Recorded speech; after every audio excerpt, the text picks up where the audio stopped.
Thanksgiving isn't supposed to feel like a performance review. But that's exactly what it turned into the moment my cousin tapped her glass and announced the new tradition. "Seats at the main table," she chirped, "are reserved for contributors. Promotions, engagements, major wins this year. Everyone else, we've set up a cozy side table." The room buzzed with laughter, like it was all a harmless joke. My uncle cheered, "VIPs in the spotlight." My brother raised his glass, his new watch flashing in the chandelier's light. I stood in the doorway, holding the pie I baked from scratch. It was still warm, wrapped in foil, purple stains of berries bleeding through. My chest tightened. I thought maybe someone would say, "Of course Daniel's with us, don't be ridiculous." But no one did. Instead, they turned to me, smiling too wide. My mother waved me toward the folding chair tucked near the pantry. A paper plate, a plastic fork, and a seat wedged between a humming mini-fridge and a stack of paper towels. My niece tugged her mom's sleeve. "Why isn't Uncle Daniel at the big table?" Her mother chuckled. "Because grown-ups sit where they earn their place, honey." The words burned. I hadn't said a thing yet, but my silence was already being mistaken for agreement. So I set the pie down on the counter, shrugged off my coat, and walked to my assigned spot, the chair that squeaked as if embarrassed to hold me. The main table erupted into toasts. To success. To milestones. Forks clinked, glasses sparkled, and the golden light of the chandelier seemed to shine only on them. Meanwhile, my paper plate bent under a slice of turkey. And for the first time in my life, I realized I wasn't part of the family dinner. I was part of the backdrop. The first bite of turkey tasted like cardboard. I chewed slowly, listening to the roar of laughter from the other side of the room. Every joke, every toast, every clink of crystal felt like another reminder that I wasn't welcome there. My cousin Lila leaned across the main table, raising her glass again. "Here's to progress. To everyone who moved up this year. May next year's side table shrink even more." They cheered. My fork froze in midair. Shrink. That meant they expected some of us to disappear. Or rather, to be ashamed enough to claw our way into the real seats. Derek, my brother, caught my eye and smirked. "Don't look so sour, Dan. It's motivation. Maybe next year you'll finally join us." I swallowed hard, the food sitting heavy in my throat. "And if I don't?" I asked, my voice quieter than I meant it to be. He shrugged, flashing the same smug grin he'd been wearing since he pulled up in his leased BMW. "Then I guess you'll keep the fridge company." Laughter rippled down the table again. My ears burned. I turned toward the side table, where my niece was drawing turkeys in orange crayon. She looked up at me with wide eyes. "Uncle Daniel, are they being mean?" I forced a smile. "They're just playing a game." She frowned. "It's a bad game." Something about her small, certain voice cut through the noise. I set my fork down, suddenly unable to eat. From the main table, I heard my aunt bragging about her second home in Florida, while my uncle described the golf club he'd joined. Every sentence seemed rehearsed, like they were all auditioning for approval. I looked down at my paper plate, the gravy soaking through. For a moment, the buzzing chandelier light dimmed behind the throb of blood in my ears. And that's when a thought hit me, sharp, unshakable. Maybe this wasn't my humiliation. Maybe it was theirs. But if I acted on that thought, I knew I'd never sit quietly again. I sat there, the chatter from the main table swelling and crashing like waves I couldn't escape. My fork scraped against the paper plate, shrill and hollow, the sound swallowed instantly by polished laughter. It felt like I was eating in a cafeteria, not my mother's home. I tried focusing on the food, But even the turkey tasted different here.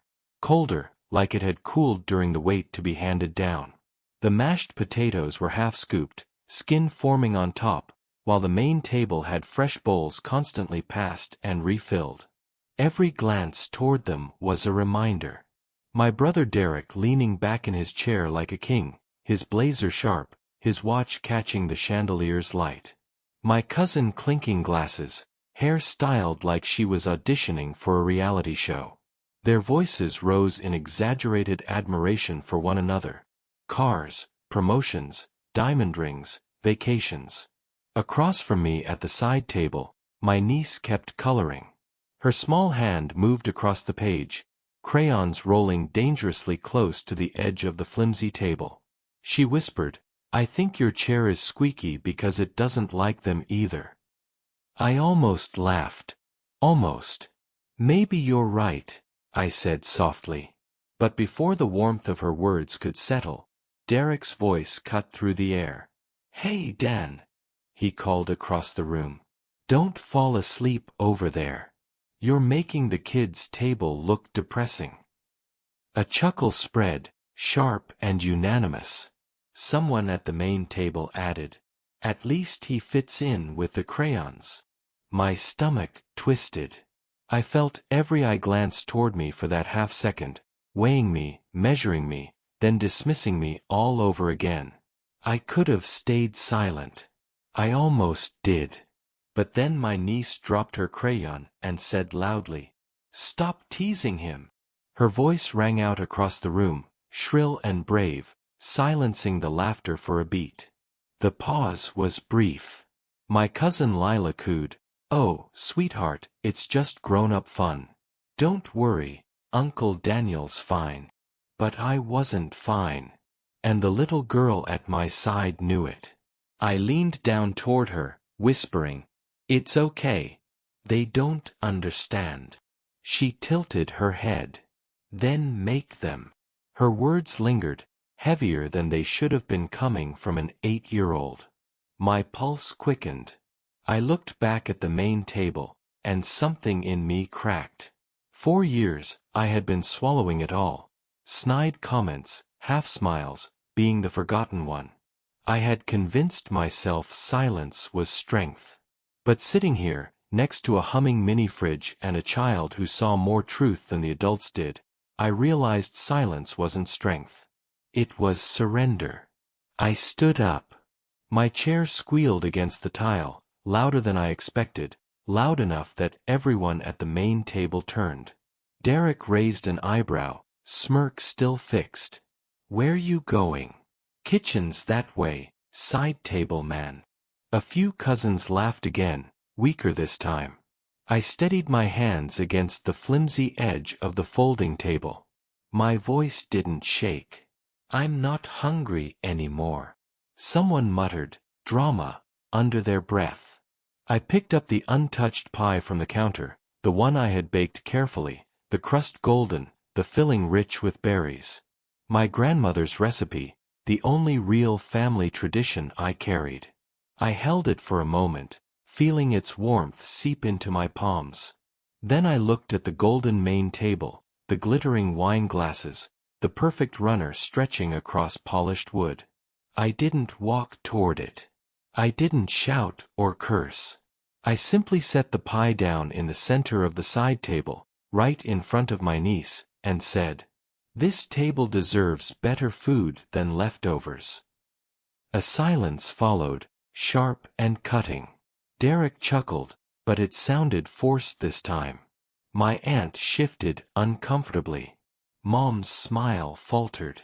I sat back down, folding my hands in front of me, heart pounding so loud I thought it might shake the flimsy table apart. For the first time that evening, the main table didn't feel like the only place in the room that mattered. But I knew, this was just the beginning. The pie was sliced, steaming and fragrant, at the side table. My niece dug in first, her face lighting up like she had discovered treasure. The other kids followed, grabbing forks and leaning close, their whispers and giggles forming their own quiet celebration. For a moment, their joy softened the sting inside me. But it didn't go unnoticed. At the main table, Derek's voice carried again, just loud enough for everyone to hear. Guess Daniel finally found an audience that can appreciate him. Third graders. Laughter bubbled up, but it was thinner this time, like a balloon losing air. I ignored him. Or at least I tried. But my father cleared his throat and lifted his glass. "Let's have another toast," he announced, the chandelier's glow bouncing off his rimmed glasses. "To family members who strive, who make us proud with progress and success. May their hard work inspire the rest of us to catch up." He didn't look at me. He didn't have to. The glasses clinked, the sound sharp, deliberate. My mother nodded, her smile tighter than ever. I felt something rising in my chest. Heat, pressure, the kind that comes when you've been holding your breath for years. Without planning to, I reached for my own flimsy plastic cup of water, stood, and lifted it. The squeak of my chair drew eyes again. Conversations hushed. Even the kids fell quiet, forks halfway to their mouths. My voice was calm, measured. "Here's to the people who keep things together behind the curtain. To the ones who fix leaking pipes, who show up even when no one saves them a seat, who bring pie not for recognition but because it's tradition. May their effort be seen someday, even if it isn't celebrated tonight." The words hung in the air like smoke. For a moment, no one moved. My niece raised her tiny cup of milk and whispered, "Cheers, Uncle Daniel." The kids echoed her, clinking cups of juice and water. The sound was small, fragile, but it cracked something in the silence. Derek snorted. "Cute. Real poetic. But you don't get promoted to the main table with speeches." My father chuckled, though uneasily this time. "Come on, Daniel. Don't spoil the mood. It's just tradition. A little fun." I lowered my cup slowly, setting it down with care. "Tradition doesn't have to be cruel," I said, my tone steady. That one sentence landed harder than I expected. I could see it ripple across faces, some shifting in their chairs, some staring at their plates. But no one spoke up. Then Lila clapped her hands, her smile too wide. Okay, picture time. Everyone at the main table first. Side table later." Chairs scraped, heels clicked, and one by one they lined up for a family photo under the chandelier. The golden backdrop, the polished table, the sparkling glasses, it all framed them like royalty. I sat back down, staring at my slice of pie, hearing the shutter click and their laughter echo. And for the first time in my life, I realized this wasn't just about a table. It was about where they thought I belonged. And maybe, just maybe, it was time I proved them wrong. The photo session stretched on, each flash of the camera cutting across the room like lightning. They rearranged themselves in rows, tall ones in back, ladies in the front, laughing as they leaned in close, as if the world beyond that golden table didn't exist. I watched from the side table, my niece tugging at my sleeve. "Why aren't you in the picture?" she asked, her eyes wide. I swallowed hard. "Because they didn't ask me to." She frowned. "But your family." Her words stung deeper than Derek's jabs or my father's toasts. Out of the mouths of children comes truth too raw to ignore. When the pictures wrapped, Derek strutted back to his chair, loosening his blazer like a man who had just sealed a business deal.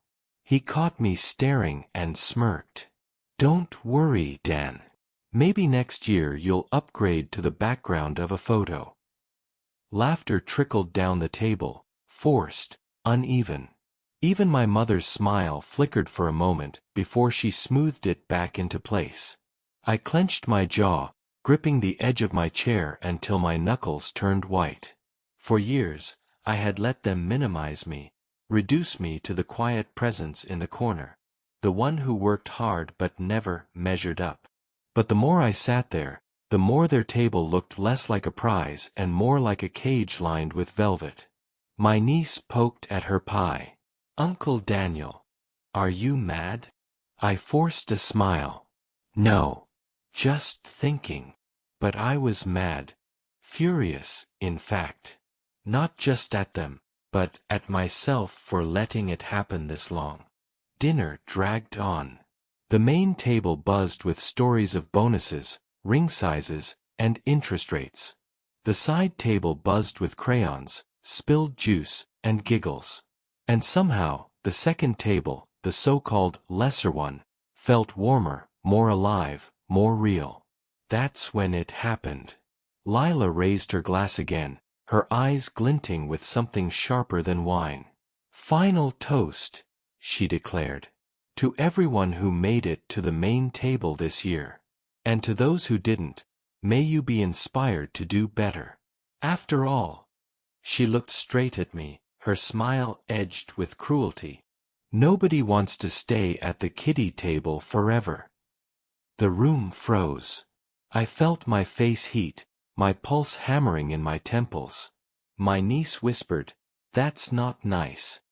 I stood slowly, my chair groaning under me, the sound slicing through the silence. Dozens of eyes turned my way. My father sighed, already bracing for trouble.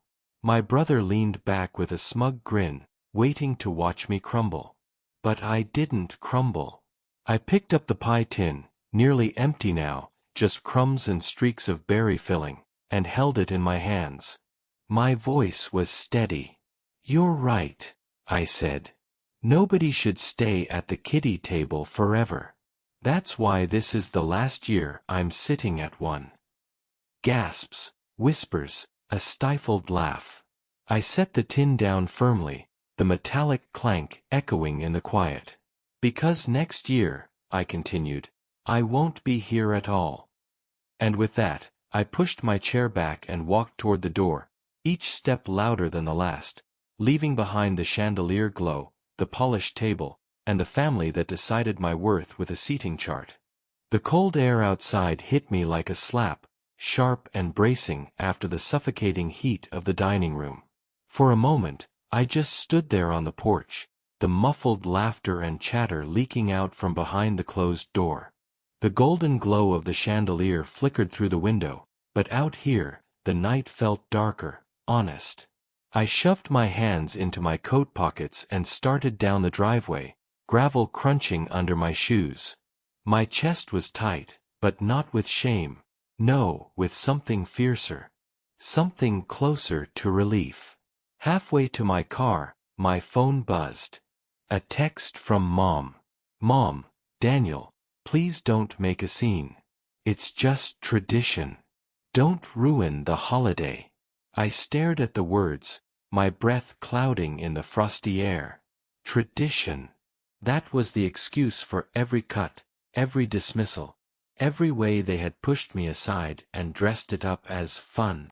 Before I could reply, another text popped up. "Derek, grow up, man. You're embarrassing yourself. Nobody cares about the seating chart but you." I let out a sharp laugh, the sound harsh in the quiet street. Nobody cared? He cared enough to text me within minutes. He cared enough to smirk at every jab. He cared enough to watch me shrink, until I didn't. I slipped into my car and started the engine. The headlights carved through the dark, illuminating the neat row of houses, all glowing with their own Thanksgiving gatherings. Families inside, together, laughing. None of them sorting their worth by who drove what car or signed what bonus. My phone buzzed again. "Mom, please come back inside. Don't do this to your father." To me. This time, I typed back. "I didn't do this. You did, when you decided who was worth sitting beside you. Enjoy your dinner." I hit send. My thumb trembled, but not from hesitation, from adrenaline.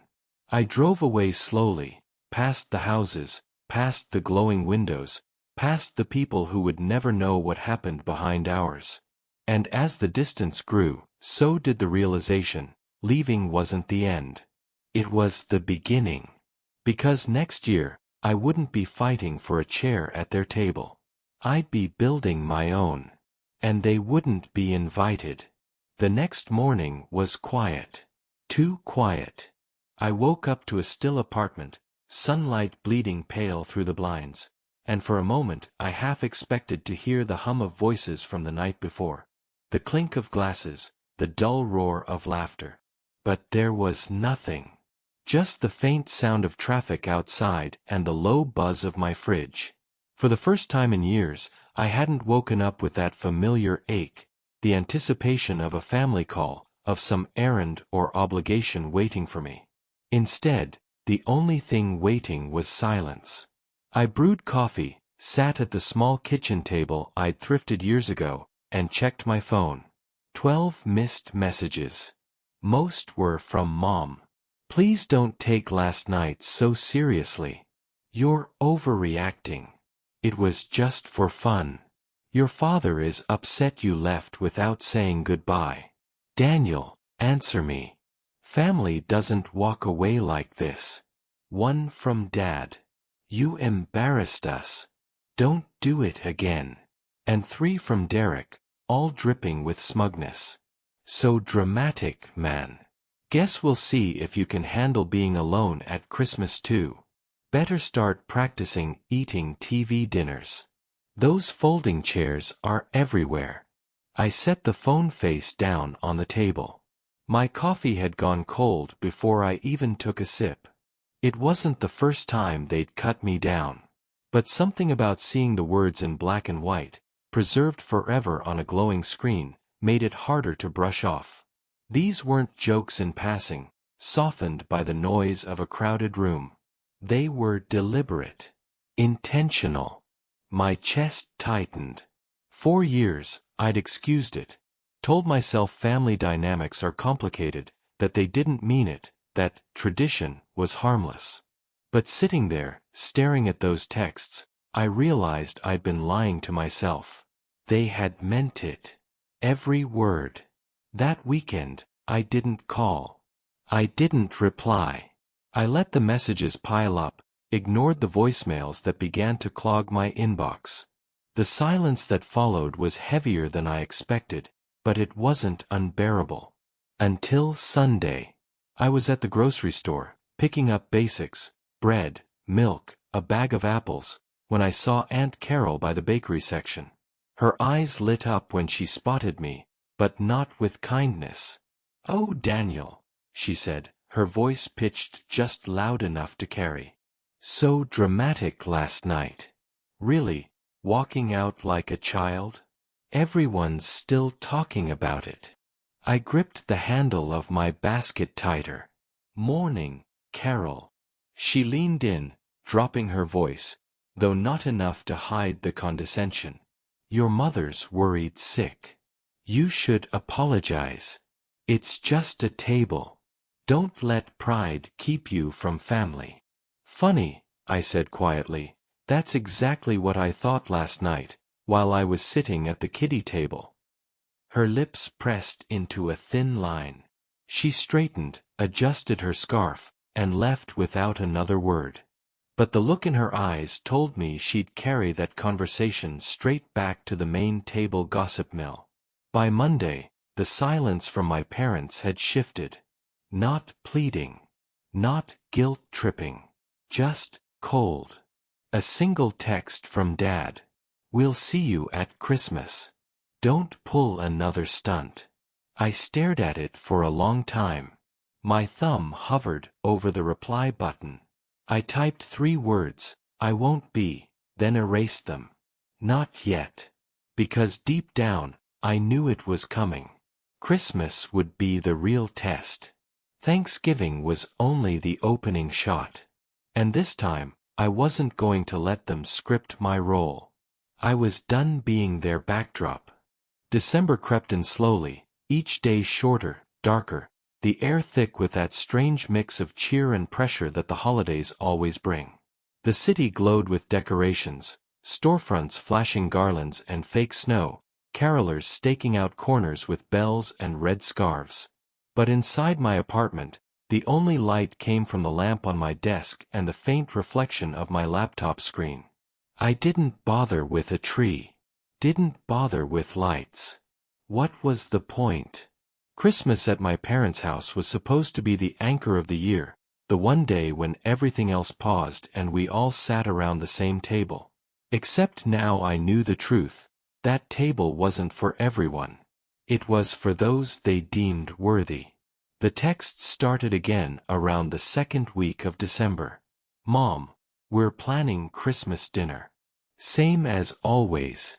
Don't make things difficult this year. Dad, we expect you there. No scenes. Derek, side tables waiting. Try not to storm off this time. I ignored them at first, but ignoring only made the messages multiply. By mid-December, I was getting a dozen a day. Some soft, dripping with guilt. Some sharp, laced with command. Then Mom tried a new angle. It's Christmas, Daniel. Family above all. You don't want to regret staying away. Regret. That word sat heavy in my chest. For years, I had been terrified of exactly that. Missing milestones, being absent, letting distance turn into permanence. But now, another thought was louder. Regret wasn't staying away. Regret was showing up and letting them break me again. One night, I sat with my laptop open, a blank email draft glowing on the screen.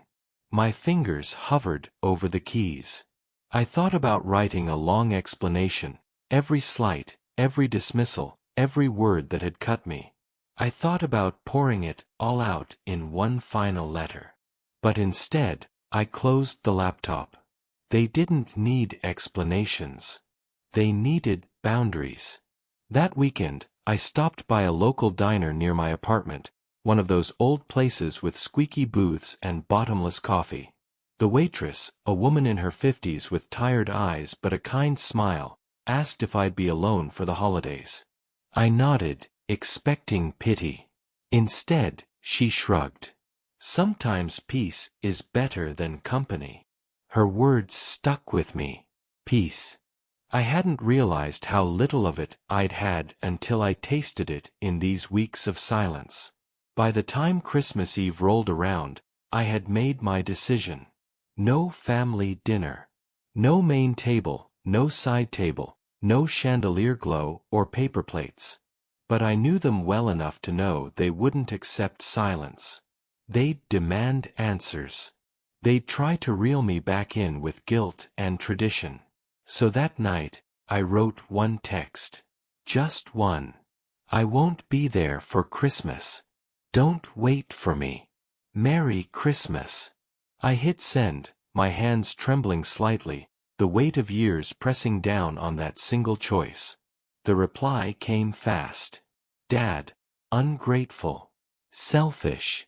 You'll regret this. Mom, Daniel, please. Don't do this to your family. Derek, knew you'd chicken out. Enjoy eating alone, loser. I set the phone down, turned it face down on the counter, and walked away. For once, their voices didn't feel louder than mine. And in the quiet of my apartment, with the city lights blinking outside the window, I realized something. This year, I wasn't losing a family. I was finally choosing myself. Christmas morning arrived without fanfare. No alarm clock, no rush to get dressed in a sweater I hated, no frantic drive across town to arrive on time. For the first time in years, I woke to silence, and it was beautiful. The world outside was dusted with snow, the streets muffled, as if the city itself had decided to pause. I made coffee, scrambled eggs, and toast. Simple, quiet, mine. No clinking crystal, no VIP table, no hierarchy. Just me and a plate that didn't judge. By mid-morning, the phone started buzzing. Mom, Merry Christmas, Daniel. We saved you a seat. Please don't make this harder than it needs to be. Dad, your mother's upset. This isn't the time for pride. Come home. Derek, guess the side table was too good for you, huh? Enjoy Christmas with your imaginary friends. I muted the phone and turned on the TV, flipping to an old holiday movie. The canned laughter and predictable plot felt comforting, like white noise against the storm of guilt I knew they wanted to stir. Around noon, I bundled up and walked through the snow to the diner. The same one I'd visited earlier in December. To my surprise, it was packed. People eating alone, people with small families, people who, like me, had chosen peace over obligation. The waitress recognized me instantly. "Merry Christmas, sweetheart," she said, sliding me a mug of coffee before I even asked. I smiled. "Merry Christmas." Sitting there, surrounded by strangers who weren't really strangers at all, I felt something I hadn't felt in years at my parents' table. Belonging. No one was measuring anyone. No one was ranked or sidelined. Just people sharing space, sharing food, sharing quiet understanding. As I ate, I wondered what was happening back at the house. I pictured the main table gleaming under the chandelier, the VIPs laughing too loudly, my empty chair at the pantry side left conspicuously untouched. Maybe Mom glanced at it now and then. Maybe Dad avoided looking altogether. Maybe Derek raised another toast about how I'd chosen to exclude myself. The thought no longer stung. It almost made me laugh. When I got home, I found a new string of messages waiting. "Mom, we love you, Daniel. Please don't shut us out. Family is forever. Dad, your behavior is unacceptable. You'll regret this when we're gone. Derek, don't bother showing up next year. Nobody missed you." I read each one slowly, then deleted them all. No replies. No explanations. That evening, as snow fell heavier outside, I sat at my kitchen table, the one I'd once thought was too small, too lonely, and realized it was enough. More than enough. Because for the first time, I wasn't eating scraps at the side table. I was at the head of my own. And the silence, instead of empty, finally felt like freedom.